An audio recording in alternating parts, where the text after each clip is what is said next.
நீ கேட்க போற 3வது விஷயத்துல தான் என்னோட விடுதலையே இருக்கு. உன்னோட விஷய கேளு.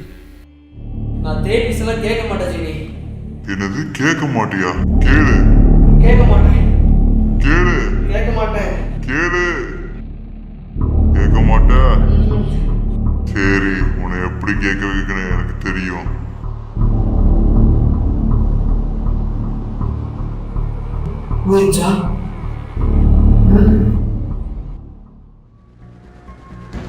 இதோ மேல இருக்கு.